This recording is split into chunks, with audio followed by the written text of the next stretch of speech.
Welcome to the final of the public budget dialogue sessions for 2020. I am very pleased to welcome you here today. Thank you for joining me for your lunch hour. Let's get started. If you have any questions, of course, send them in on the chat box. All the questions, all the comments are being recorded, and we have a couple of moderators here who will try to make sure we have a good flow of questions and a good variety of questions. So if you don't see yours in there, don't think it's been lost. It may just be that they're, again, trying to manage having a good variety and a good flow. Merci et bon après-midi à tous et tous. Juste quelques mots en français ici pour ceux d'entre vous qui préfèrent parler en français. Si vous avez une question en français, s'il vous plaît, mettez-le dans le chat box. On va le recevoir et je vais faire de mon mieux pour te répondre en français. Tous les matériaux sont sur le site web en français. Alors, s'il vous plaît, si vous avez besoin de ces liens, donnez-nous un message pour ça aussi. So today's discussion, this is an opportunity to talk about the kinds of balancing and trade-offs that will take place in order to maintain government fiscal responsibility while providing both the best possible programs and services and in order to continually promote economic growth. This is an opportunity to talk about the impacts of COVID-19 as well. And while certainly the COVID-19 pandemic has severely disrupted the Northwest Territories economy, as well as, of course, economies across the world and in Canada, there are signs of recovery, and thanks to the federal transfers and federal support that we've received over the last few months, the GNWT does remain in relatively good financial shape.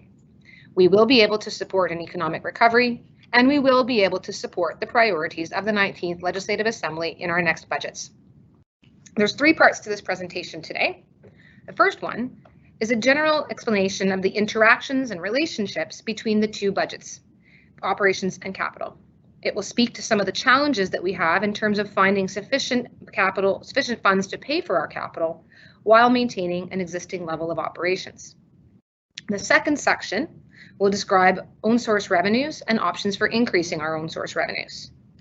And finally, the last section will give some information about the economy as a whole, using labor force data, employment data, in order to look for some input from you about where we might better spend public funds in order to continue to support the growth of the future Northwest Territories economy. We're going to take some pauses at the end of each section so that you can ask questions about the materials in that section or give some input on some of the questions that we may have for you at the end of those sections. So let's get started.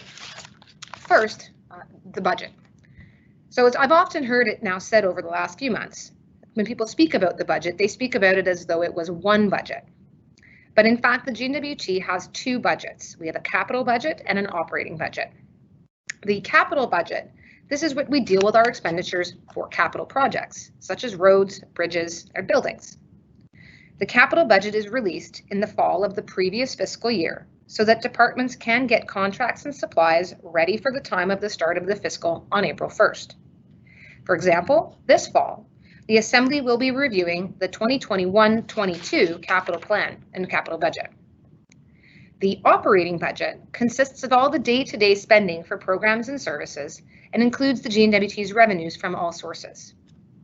This much larger operating budget is usually released in February. It gives GNWT departments 2 months to get ready for the start of the fiscal year. The operating budget surplus, which is all revenue remaining after program expenditures by the departments, is used to help fund the capital budget. The GNWT certainly can and does borrow in order to invest in capital projects, but under the fiscal responsibility policy, at least half of our capital budget must come from the operating budget surpluses. And this is where you see the rule on this slide, which is that capital investment requires operating surpluses in order to comply with the fiscal responsibility policy. All right, moving on to the next slide. Balancing, sorry, just 1 second, everybody. There we go. Balancing operating expenses with capital investment.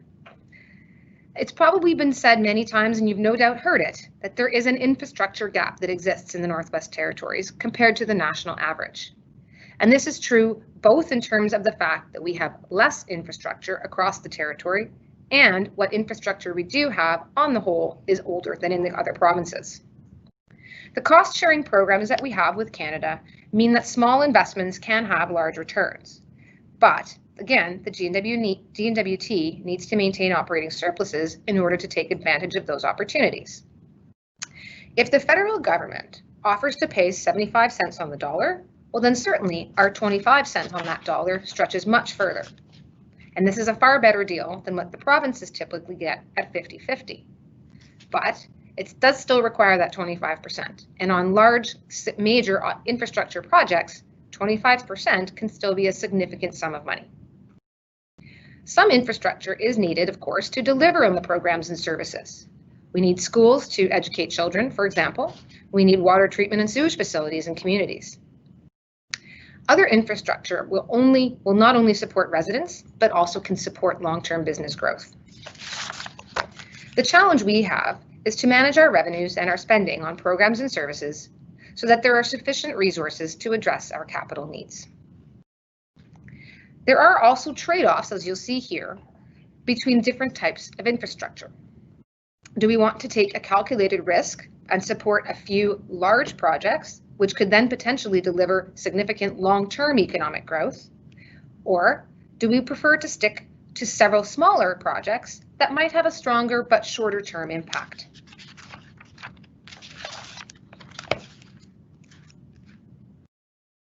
A moment now to talk about some of the COVID-19 impacts that we are modeling. COVID-19 has certainly caused our fiscal outlook to deteriorate. Compared to our budget 2020 projections, revenue is down and expenditures are up, and this reduces our operating surplus. You can see in the slide here what the projections were back in February when we delivered budget 2020, a surplus of $203 million. And unfortunately now, as a result of the impacts that we have experienced, that projected surplus is down to $121 million. The greatest decrease, of course, is, not surprisingly, this year and then anticipated into next year as well. Fortunately, because of the territorial formula financing grant that we receive every year from the federal government, which is in about 70% of our total revenues, it helps offset these losses. So over time, revenue declines that we are projecting this year and next year will result in higher grants from the federal government over the next 4 years. Also helpful is the fact that Canada has provided additional funding to help offset some of the COVID-related expenses that we've experienced. Despite the global pandemic that has resulted in higher expenses and lower revenues, the GNWT will still have more revenue than what it spends on its programs and services. And as a result, this operating surplus will allow us to continue to invest in much needed infrastructure. That said, we only have a little bit of wiggle room if we are going to be increasing our debt in order to fund our capital budget. Our current levels of borrowing simply won't be sustainable in the long time, and if we hit this up, or continue this rather, we will hit our increased borrowing limit, notwithstanding the recent increase.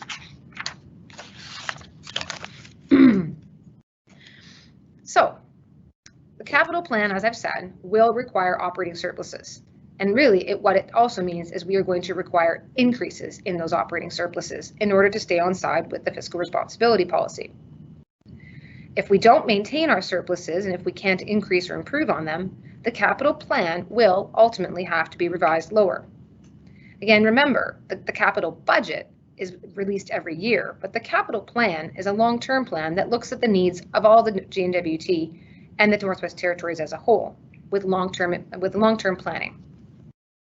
The capital plan here, shown in the white bars over the next few years, demonstrates that it is right now projected to be much greater than the projected operating surpluses. Those are the amounts shown in the blue bars. And so the level of surpluses that you see here simply does not meet the fiscal responsibility policy of being at least half of the required capital investment. In other words, we do not have enough money to invest in capital to meet the needs that have been already identified as part of the capital plan.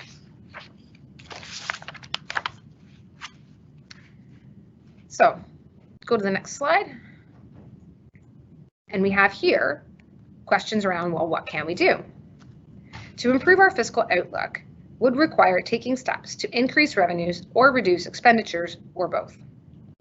Tax increases would have only a limited effect, though, because 80% of the revenue budget comes entirely from federal transfers.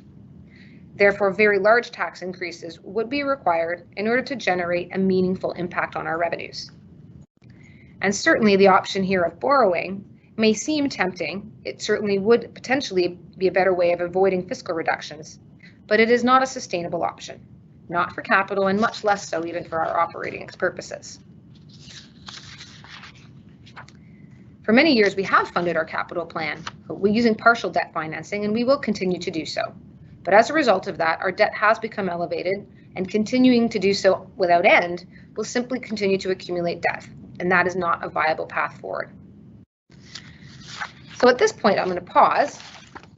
On the next slide, we show you here that we have some questions to think about. All of the questions that you're going to see in the slides today are on the survey that's available online, and I would encourage you to take your time and go through that, even if you are adding your comments into the chat room, just to make sure that we have captured all of your perspectives on all of these items. And I think we do have some questions coming in. All right. What is the government's philosophy for budgeting, i.e. annually live within your means or balancing of economic highs and lows, etc.? Okay, well, so government's philosophy of budgeting, I suppose I'll take a step back for a second. So the thing that every government wants to do, of course, is have a fiscal plan and a fiscal policy. So you can certainly, you probably heard it said that there can be an austerity measure at times. So some governments might come in and run indeed on a platform of saying we're going to bring in more austerity measures, which would tend to mean significant cutbacks in order to maintain their level of budgeting without having to have increases. In Budget 2020, our approach was really one of where we spoke a lot about being creative, and I think it was called a status quo budget, and in effect it was. There wasn't any significant increases, there were no cuts, but the idea for us was to be coming in as a new government, ensuring that all those programs and services remain stable, but also then wanting to ensure that we are providing fiscal responsibility. So making sure that we had that operating surplus available so we can invest in capital. The longer term philosophy, one of the things that makes it, I think, unique and exciting to be in a consensus government is that you don't have a party that comes in with a sort of set fiscal philosophy where there's an automatic assumption as to the direction or general direction that you're likely to see. We actually have this strength as a consensus model to be able to adapt and change over time, to adapt and change to the needs that we see, such as with COVID-19, and to adapt and change as we get as we become together as a government and as we continue to engage in processes like this and have a real sense of what the public is expecting for. So, again, all of it comes down to what our fiscal strategies are going to be, and the ability and opportunity for that to evolve as our needs evolve. Okay. All right, another question here. I'm very much scared about driving on highways as there's no cell phone network in most of the places. Does the government have any plan to bring the highways under cell network, especially Highway 3 and Highway 1 to the Alberta border? So that's a great question, and it's actually been an issue that came up in the House just back in June. So it turns out that because we did have this question coming out back in June, we have done some investigation, we have looked at it. The Northwest Territories, obviously, we cover a tremendous geography, a large geography, and sparsely populated. And it's difficult to create a financial or business case for the providers of cell services for them to then provide these services.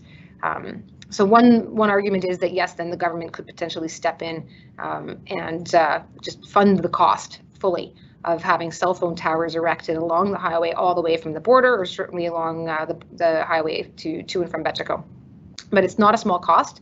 Even after you've erected the towers, then there's also the operations and maintenance costs of doing so. So, but it's balanced against the idea of having safety and the idea of wanting to ensure that people are safe and that there's an ability to access emergency services if you need. So, this section of the presentation, when we spoke about balances and trade-offs, this actually is a good example of one where we can invest, step in where there is no private market and try and step in and provide this service, But what are the costs and benefits of that, and is it something that we can afford given all the other needs that there are continually in the territory? So I don't have a short answer for you right now, other than highlighting that this is a good example of a trade-off and a balance.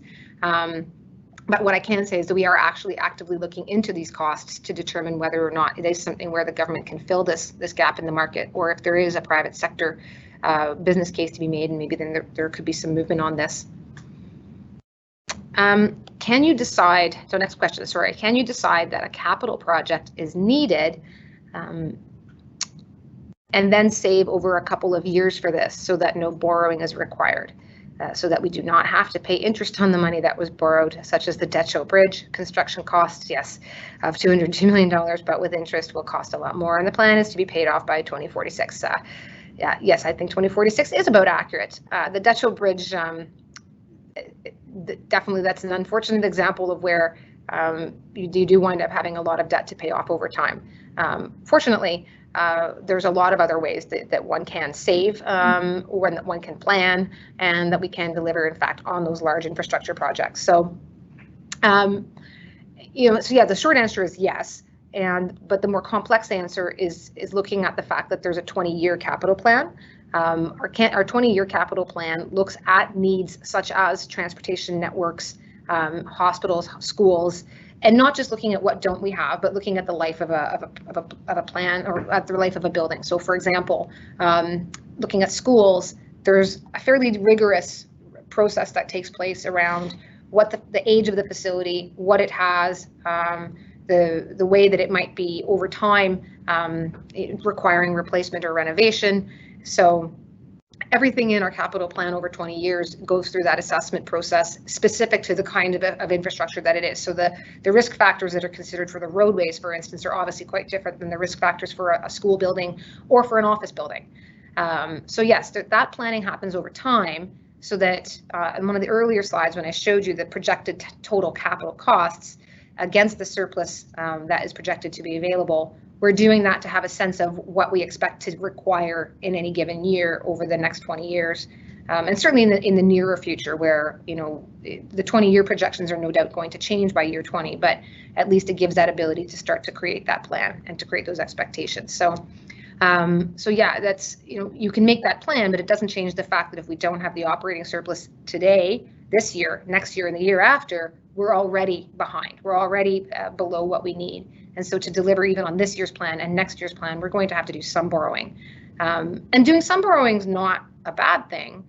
I mean, you want to be able to engage in sustainable borrowing and in a sustainable plan, but you want to make sure it's balanced so that we're not engaging in too much borrowing when we're not catching up with the operating surpluses that are available. Okay, I don't know if there's any more questions coming in on this particular section. And if not, we will move on to revenues. Sorry, give me a second. All right, GNWT revenues. So revenue in the economy. One way, no doubt, to improve our fiscal outlook is to increase revenues. How do you do that? Well, as I think you heard me say earlier, most of the budget, in fact, up to approximately 80% of our budget, is comprised of fiscal or federal transfers, and we have very little control over the federal transfers. Taxes and fees are one of the areas where we do exercise more control, but here too, there's again more of these trade-offs I keep talking about, and the need to keep things balanced. So this would be competitiveness and the cost of living, for example. As you'll note from the slide, point number one is there is a weak connection between the territorial economy and GNWT's revenues. And what we're saying here is that it's because of the size and nature of the fiscal arrangements that we have with the federal government. So breaking down that 80% mark that I told you earlier, what is made up by federal transfers. About 70% of our overall revenue comes from the Territorial Formula Financing Grant, or TIF. Our small population and small economy means that GNWT doesn't have the ability to generate sufficient own source revenues in order to deliver on all of our programs and services at a comparable level to the other provinces. As such, the federal government steps in to ensure that our citizens are maintaining that same level of programs and services. The other 10% to hit the 80 mark that I'd mentioned comes from a variety of other federal transfers, including most notably the Canada Health Transfer. The GNWT's own source revenues includes personal and corporate taxes, income taxes, fuel, carbon, tobacco, and payroll taxes. There are also fees and charges levied at various points, and there are resource royalties as well. The GNWT does work to maintain a competitive tax regime in order to support the economy and encourage economic diversification and development. We want to maintain our tax rates comparable to the provinces so that a tax burden doesn't become a deterrent against someone living, working in the Northwest Territories. And so this, of course, limits the ability to raise significant own source revenues from taxes. That said, on to the next slide. There are some ways to increase our tax revenue. Two options broadly spoken of here. First is to grow the tax base or expand our economy. If you do so, you get more jobs, which means more payroll taxes, and more personal income would mean higher taxes. More business activity would mean more corporate taxes, and so on and so forth.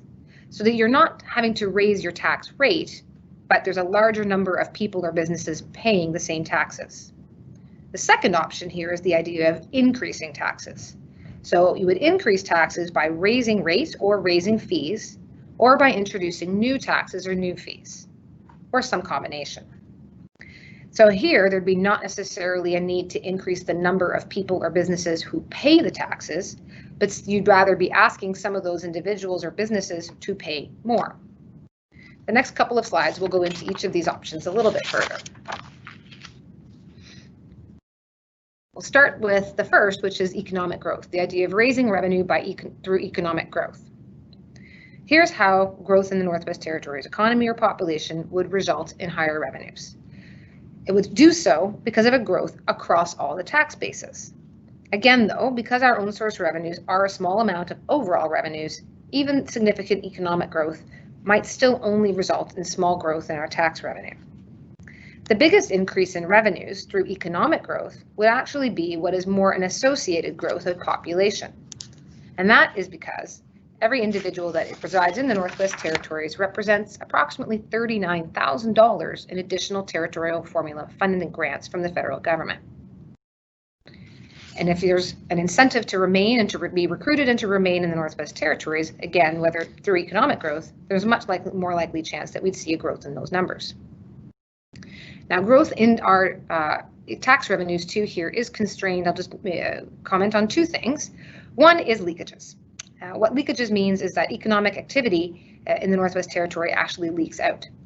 So through importation of goods, for example, if we have to spend still a lot of money down south to bring materials to the north, then that economic growth potential of increased purchasing is in fact not directly or immediately benefiting the Northwest Territories economy. And similarly, our non-resident labor. So even if there's an economic growth resulting in more jobs, non-resident labor results in having their taxes predominantly paid in another jurisdiction. And secondly, there is some partial clawback against federal transfers. If in fact we are generating higher own source revenues, then indeed it may be that the replacement that we're receiving in the form of the territorial formula financing will not be as large. And the second option I mentioned earlier of a way to increase revenue is through tax increases. Our tax rates, with the exception of tobacco and liquor markups, are at or near the national average. I would just make a couple notes actually about the tax system generally. The Northwest Territories does get to keep 100% of our tax rate increases or of new taxes because the territorial formula financing does try to incentivize the creation of revenue and not penalize. Now, the Northwest Territories does not have a sales tax, but a sales tax is one of the biggest sources of tax revenue in the provinces, aside from Alberta, which is the only province without a sales tax.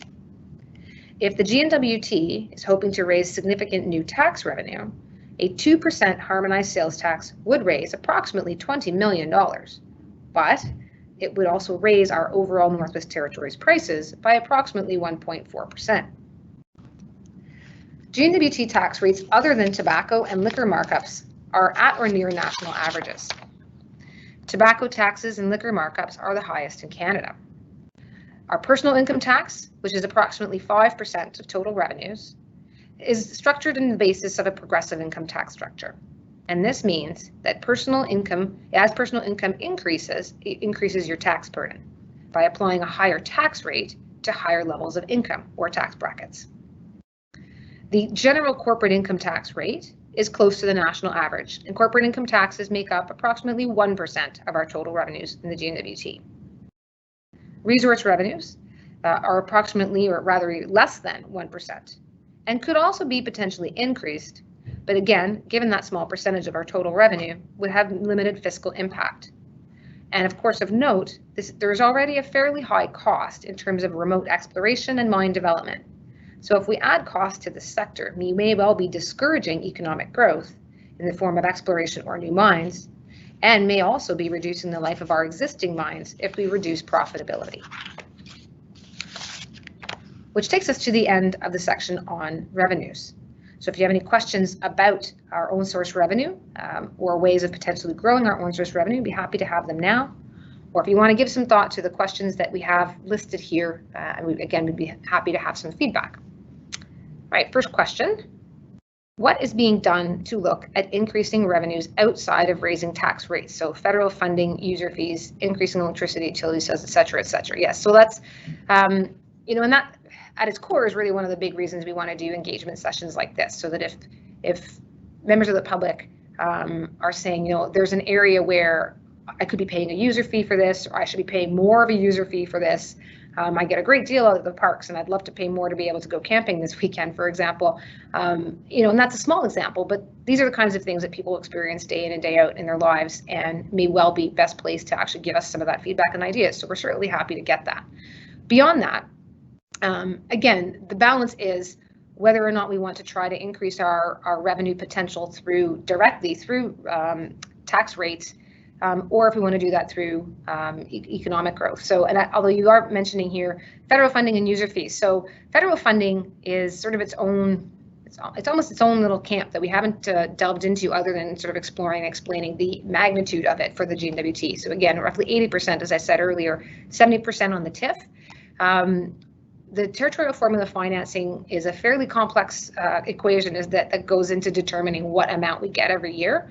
I think in some years gone by, there'd been some discussions around trying to change it or to impact it. Simply put, though, it's actually a pretty good deal that we get in terms of making up a gap to ensure that we have a comparable level of programs and services to the rest of Canada. So it's that changing that TIF formula is definitely not something that's immediately on the radar. Other federal transfers and other federal grants, I'd say probably more, not so much on the operating side, where that is still, you get your Canada Health transfer and another 10% or so of other various federal transfers, but it's on federal funding for the capital plan and the kind of investments we get from the federal government on the capital plan. That is definitely, the subject of a lot of discussion of how can we get more flexibility so that we're not always locked in a 75-25, so that we can be flexible with how and where we use the federal funding that we do receive. Again, we've actually done fairly well in the last few years getting federal funding, but certainly looking for ongoing flexibility is something that I think all ministers are quite aware of. And as for user fees, again, we get pressure to reduce user fees and pressure to take out user fees for programs and services delivered by the government. So getting a sense of the appetite to pay more fees is certainly helpful here. How much of a contribution it actually makes to the bottom line, though, again, balanced against the desire to keep people living in the north, that's the kind of balancing and trade-off exercise we have to engage in. All right, very long answer. On to the next question. So, in addition to the hotel-based isolation centers, would the GNWT consider renting private accommodations such as vacant Airbnbs where households could self-isolate in the hub communities?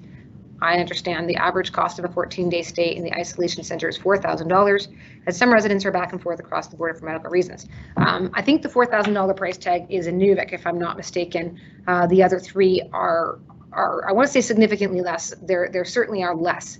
Maybe I shouldn't put the qualifier of significantly, because anything into the thousands of dollars for a 14-day stay is not insignificant.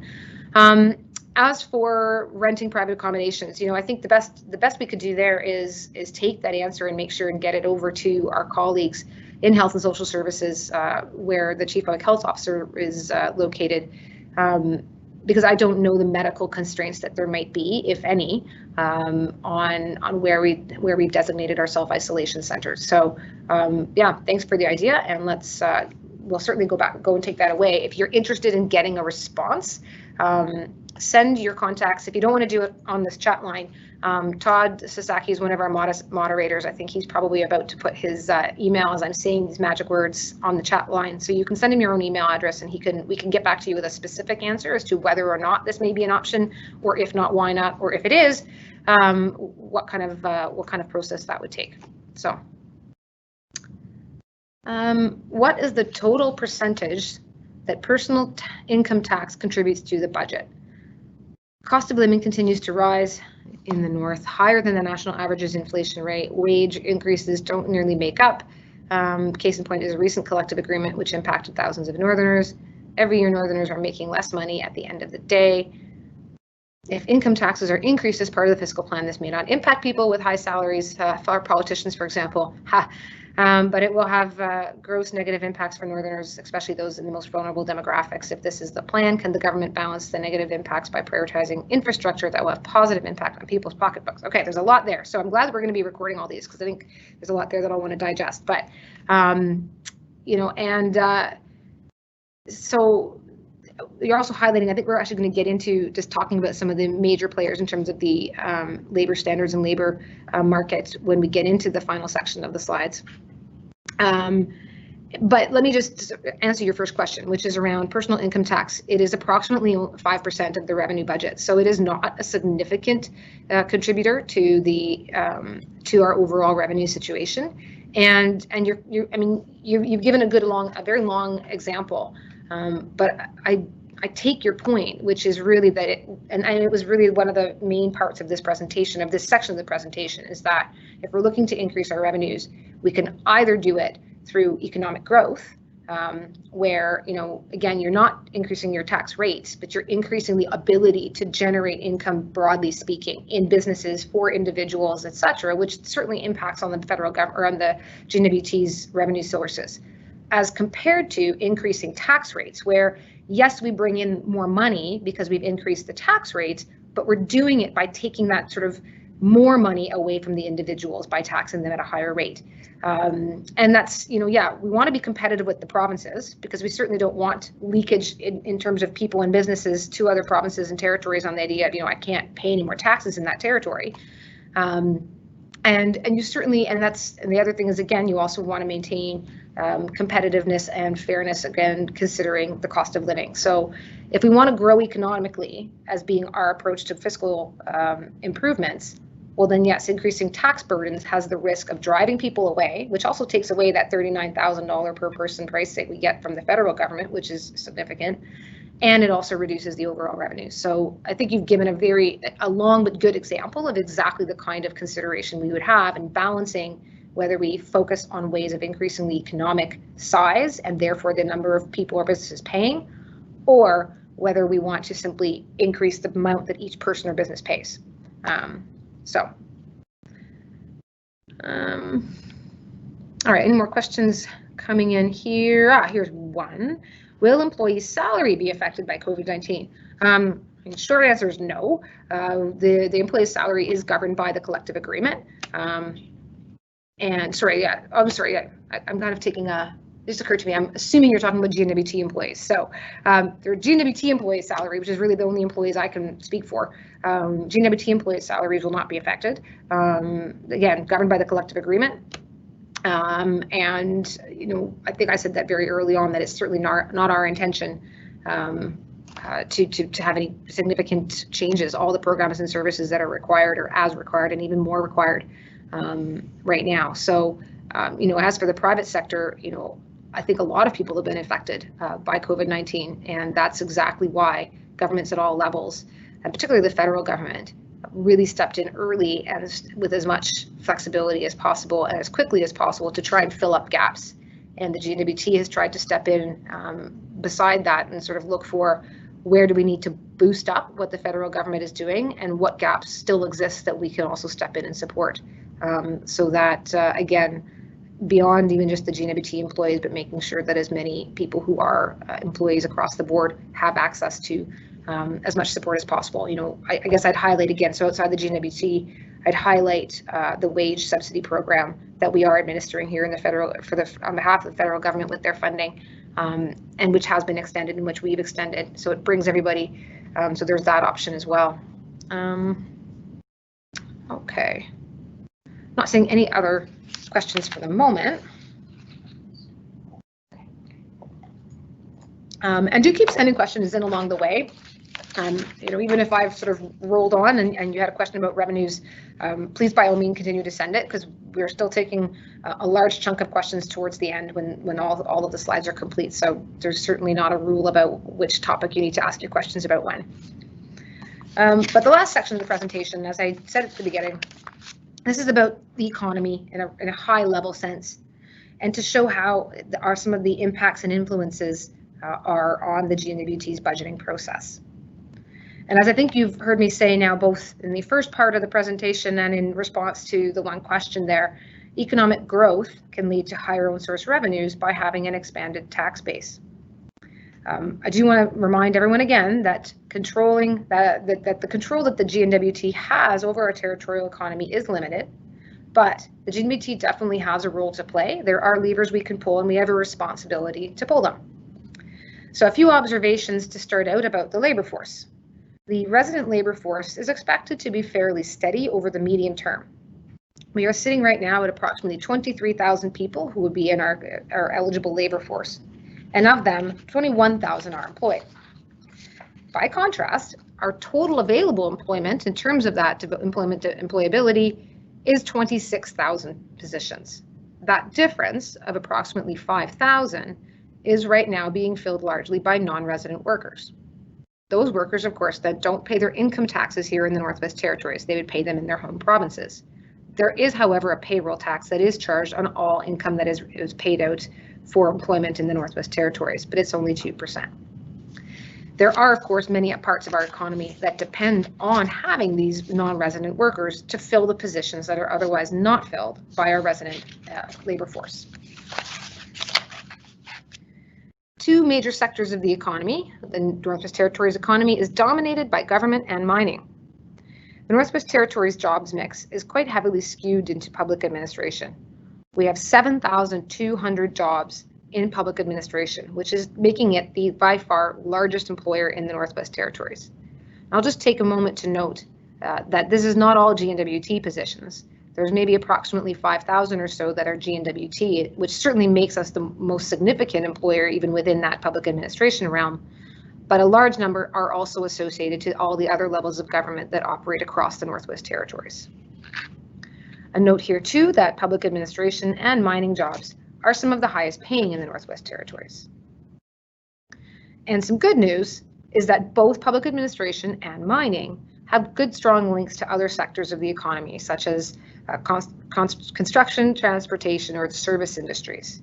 And what that means of having linkages is that the dollars that are coming into those positions are then being circulated significantly in these other sectors. The last bullet here, that the sheer size of the government means that that government actions and policies can also have a strong impact across society in terms of our labor force or other planning, setting expectations, and as a result, a strong impact on the entire economy.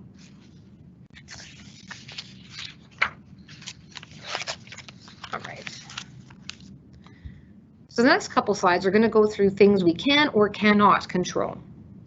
I've already said that we certainly have a significant role to play, or some role to play, but let's get through the things that we cannot control. First, global demand for Northwest Territories non-renewable resources. Development of a resource base is going to still be dependent on world prices, on the health of other national and global financial systems, on the policies of other countries, and other factors beyond our control, of which I would say COVID-19 is a good example. We certainly couldn't have controlled or expected that this would hit our economy the way that it did. International tourism. Here I'd say we have very limited control. International travel recently has collapsed, given health concerns and travel restrictions imposed by other countries across the world. And really no amount of international marketing will change some of those factors in the near term. And third is population. the Northwest Territories continues to have a small population and, as a result, a small labour force and a small tax base. And certainly efforts have been made over the many years and over various governments to try to increase population, and yet the population numbers have remained fairly steady over the last long while. As a result of that, economic growth may well continue to benefit some of the fly-in and fly-out workers who continue to come up here, especially in areas of high-skilled trades, where we are still catching up in our ability to deliver in that sector of the labour force. But now on to the better news of what can we control. As I said before, government remains a major player, and we do have levers that we need to be taking care of. And indeed, some of the actions that we will take will have some direct impacts or effects on people and businesses. But we also can have a significant indirect influence, because if you're providing a supportive atmosphere where people and businesses can make effective and productive choices, then ultimately you're helping those people and businesses contribute to a larger economy. So a few examples here of what we can control. Firstly is physical infrastructure. So this is your roads, airports, transportation networks, but also things like schools and libraries, health centers, and housing. Programs and services. Well, again, now this is your education, childcare, which during COVID-19 has become very apparent how much that impacts the availability of labor force. Elder care, economic development, for example. Public utilities, such as electricity and water. Our regulatory environments, such as environmental and consumer protection and business regulation. And lastly is taxation. Again, this is where we have the ability to ensure that the tax system we create provides conditions for growth while still generating revenue in a fair way. Which takes us to the end of the formal presentation. If you have questions about that large-scale economic picture of the kind of industries we have and the labor forces that are available, the kind of inputs the government can take to influence some of that, or if you wanted to look at the questions that we have here that we want to encourage some dialogue on, such as what do we want our economy to look like in a very large scale? What kind of private sector supports would be most impactful? What can we do to sort of increase an economic vision? What is the economic vision that we want to have or that people in the Northwest Territories have? Those are all the kinds of questions we'd like to get your feedback on, either here or on the survey. Or again, if there are some general questions about how the GNWT right now is trying to think about some of these things, I'm happy to take them.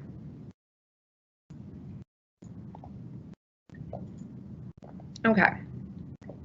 First one in, with many NWT-based students staying in the Territory over the winter as post-secondary studies go online, is the GNWT considering part-time casual or student positions? This would presumably cost less than hiring full-time employees and help students' budgets and resumes. Okay, so a couple things to respond to there. So first of all, hiring here, well, and as far as casual hiring and student positions, so student positions in the student program was put on pause this year as a result of COVID-19, and there was a lot of questions as to why. You know, I think the biggest single factor is that bringing in students to give them a really meaningful experience, to be able to engage them, teach them, show them, you know, actually show them something meaningful, takes a lot of structure, which was not really something that was in the best position to be doing in May, June in particular, when we were still in a fairly crisis stage of response to what was happening with the pandemic. So that, you know, that was a big part of the reason why that program was at least put on pause. Some departments were able to go ahead and move forward and get their students hired up for the summer. So not all of that has fallen by the wayside. Now, as far as casual, you know, there's always a casual hiring pool, and I've certainly responded to some inquiries and said, you know, if you are a student and you're looking for work, please go to the GNWT jobs website. Please go in and see what's available for casual positions. There are certainly some positions available for the summer, and I would certainly encourage anyone with any inkling with some time to go in to take a look at what's available. As for the full year, as for the winter. Yes, you know, the challenge that we have with in terms of our hiring, it's not a challenge. It's that we are governed by the collective agreement. This is a unionized workplace, and we want to make sure that we're always doing our best to follow that, to be careful, to be, you know, to really be engaged with maintaining and providing the best possible response to having a workplace that is, you know, in keeping with the parameters of the collective agreement. So, you know, we don't necessarily want to higher just because it's lower cost to have students. What we want to do is provide a proper environment for students to come and get their training, but to be doing so while still maintaining our adherence to the collective agreement. So if you're a student and you're around town in the Northwest Territories for the winter, do go and look at the job positions that are available. There may still be something available for you, and then look at the student programs that are available. There's internship programs. There's really quite a wealth of options for Northerners who want to gain some experience with the GNWT, whether it's through internships or casual or short-term. So, at that point, I'd say go look at the Human Resources website, and you'll probably get a lot of information. Oh, and there's our link to our survey. And I think up above you, there was an email there for Todd. If you can't find something that I'm talking about when I'm referencing going to our website, please send us an email and we'll make sure to get you the link. Okay, next question. Do we allow Southern Mine petroleum workers to stay as tourists following their 2 weeks at the camp? That's an interesting idea. That is actually the first time I've had anyone suggest that to me. And just maybe I'll try and give a little bit of context to what I gather to be the point here, which is, at least I know that the two operating mines right now are conducting COVID-19 tests for all of their workers and have taken fairly significant steps around creating very structured workplaces so that people have small bubbles when they're there and that they're adhering to fairly strict hygiene, so that essentially you're doing 2 weeks of self-isolation when you're at a mine site. So would that then open up to having them be eligible to stay in non-leisure travel as leisure tourists in the Northwest Territories? I don't have the short answer to that because so far, the recommendations that we have been following quite carefully from the Chief Public Health Officer is that we are not encouraging leisure travel in the Northwest Territories, that there's still just too much community spread elsewhere in Canada, and that we can't take that as a risk here in the Northwest Territories. So, but this is an interesting example of one opportunity where, would that alleviate some of those concerns of people coming up and having to self-isolate on their own in the community as a leisure tourist. So, interesting idea, and I think we'll make sure and pass that on to our friends at the Chief Public Health Office. And again, if I know you've come in as anonymous, if you want to actually have an answer to that and actually find out what the answer is, please send. If you don't want to put your name there, that's fine, but then send your email maybe over to Todd, and we can follow up with you directly that way. Is the GNWT able to act as an investor in private sector mining companies and in projects that will take place within our border? Okay, so that's typically not the role of the GNWT to be a direct investor in private projects.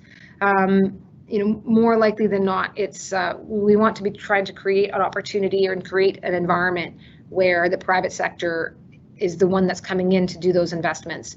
And our role is to ensure that they were creating, whether it's in the regulatory environment, whether it's by having, the kind of surrounding infrastructure, whether it's again in energy or whether it's in transportation, so that those private sector businesses are incentivized to be here. And rather than being a direct investor, really what we're doing is helping them reduce the cost of doing business and the cost of doing those investments, because we're really providing that environment. But as far as being a direct investor, that's probably not a direction that the government's going to be going anytime soon. Increased online purchases means companies such as Amazon have significantly increased wealth. Is there a way to tax or increase taxes for online purchases? Interesting. So you know what, I think I had a similar-ish question a few days ago when we did one of these other sessions, and hopefully I provide a consistent answer. But I think what I was saying then is the fact that there's online purchasing happening, that's not something that we as the GNWT have the ability to control or to limit, or indeed to tax. I'm not sure whether a taxation of that kind of sales tax. I guess it'd be whether or not we'd be able to have a sales tax. But if you're having a sales tax, I don't know that you'd be able to limit it only to online purchases. If you're going to have a sales tax, I suspect it's going to be impacting all sales in the Northwest Territories and not only the online ones, which doesn't then actually achieve sort of the goal of this comment here. Are there any plans to reduce the number of GNWT employees? No, there are no current plans to reduce the number of GNWT employees.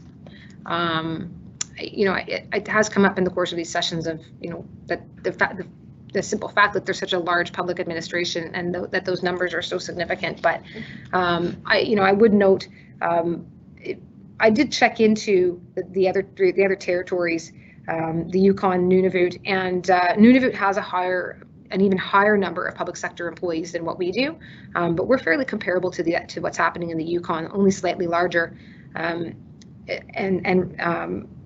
which I actually found rather surprising, given the massive size of geography over which we have to deliver all of the government programs and services.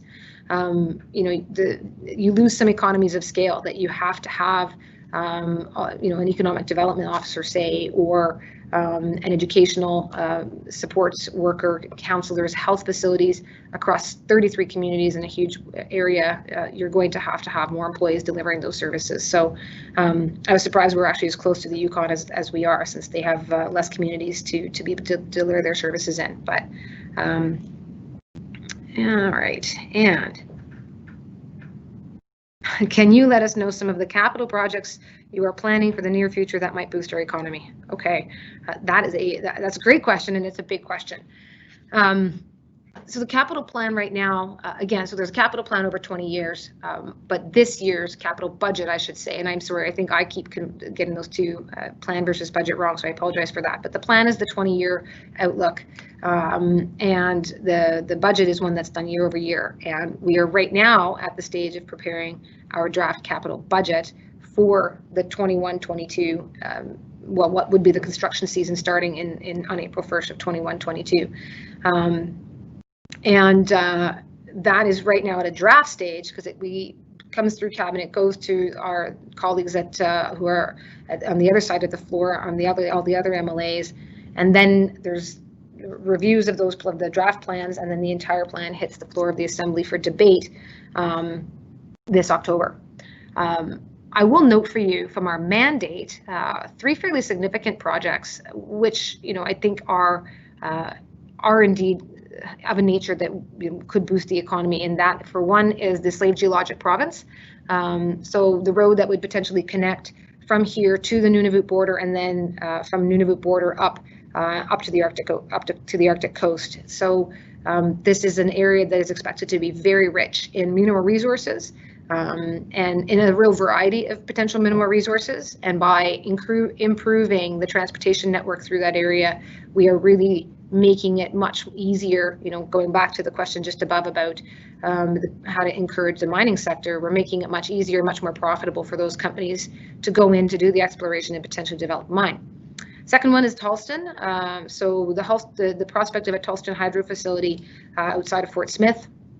Number one, hydroelectricity being a far cleaner form of electricity generation than diesel, and again, hopefully in the long term, changing the way that our power is delivered, and the cost of power across the Northwest Territories, again, improving.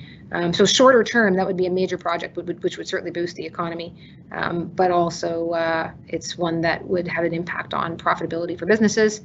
The third one is the Mackenzie Valley Highway, which isn't necessarily directed at businesses so much as connecting communities. But when you better connect your communities, you are creating, there's some tourism incentive and opportunity for folks driving up that highway, but there's also the ability to increase the trade between the communities and to increase access to different markets for those communities far easier than having to transport their goods by air or otherwise. So other than that, there's some other, there's projects on the capital plan in education. EC&E has some notable projects in the capital plan, school renovations. There's almost always something in the health system, trying to ensure that we are improving the healthcare facilities and programs and services, which the short term is the project that increases, the economy by having an actual project on the go that's shovel ready. But it also increases the education level of our labor force, increases the health of our labor force, which over the long term are going to be huge factors in making sure that we're a healthy and robust economy. Okay, next question. Can you maybe tax business that have huge profits but that do not pay their employees a living wage? Okay. So I'm going to kind of break this into two, because there's the idea of a living wage, and then the idea of taxing businesses that are purported to have huge profits. So, again, I'll cycle back to what we said earlier about taxation policy needing to follow some basic tax principles around fairness and being equitable. You're taxing businesses based on their, you do tax businesses based on their profits. That's how you tax businesses. So now, in terms of what they pay their employees,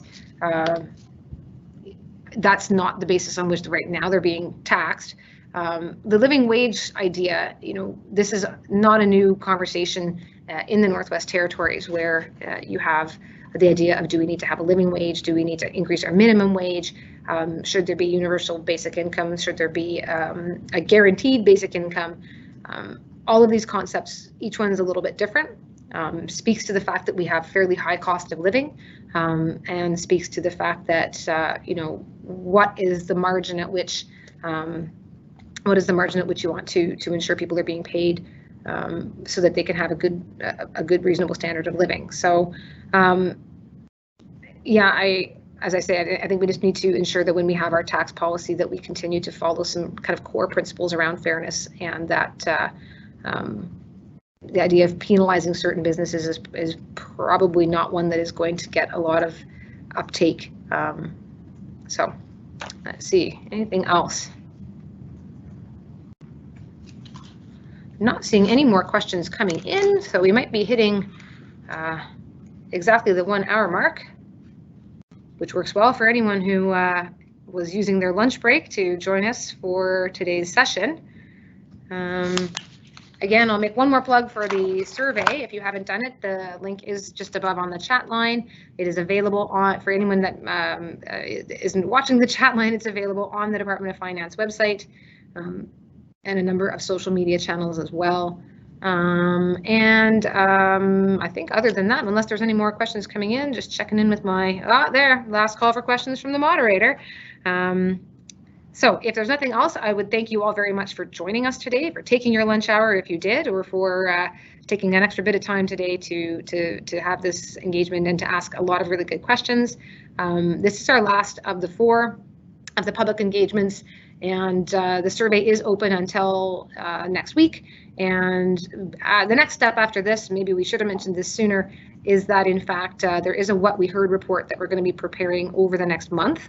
And the timing of that is great, because when I was answering above there about the capital projects and capital planning, we are going into that review process starting in September, and into the business planning process for all departments. So having a sense of where we're at in terms of what we've heard around revenue generation, taxation versus economic growth, focusing on growth versus one or another, that is all going to be factoring in.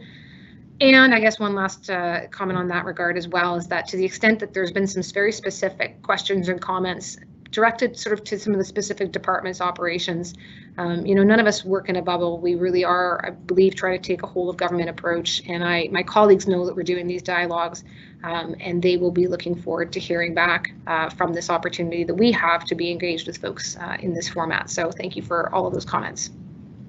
One question too about Oh.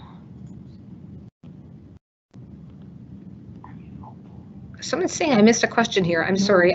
Oh, no, there it is. Okay. Here's a question. Are you hopeful for our economic future in the Territory? Yeah, absolutely. I'm hopeful for our economic future in the Territory. I don't wear rose-colored glasses. I'm far too inundated these days with the realities to say that we don't have some challenges to overcome. But first of all, the North is quite frankly known to be resilient, and that hasn't changed, and it's not going to change anytime soon.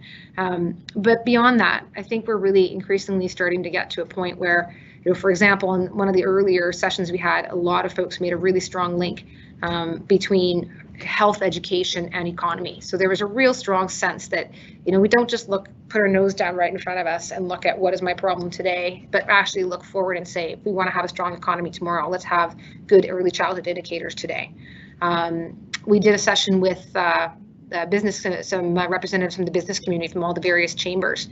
And again, there too, there was that real vision of a real sense of, don't yes, look at the shovel-ready projects. We do need to have those shovel-ready projects to move along forward right now, but don't just go there. Look at the bigger, longer-term picture, and what you can do, not just for me and my business now, but for the economy as a whole, and making the connection that while we're trying to balance today, we want to be looking forward to tomorrow. So I think the fact that as a collective, we're all starting to make those connections that are, arguably more complicated, but I think that the payoffs will be quite tremendous. And other than that, I would say that as a federal, on the federal radar, the North is on the federal radar. Indigenous reconciliation is on the federal radar, and we have tremendous opportunity here for Indigenous governments and for Indigenous development corporations to really, I think, be a huge driver of economic growth across Northwest Territories. So we're well placed, but we have to take some steps to take advantage of all these opportunities.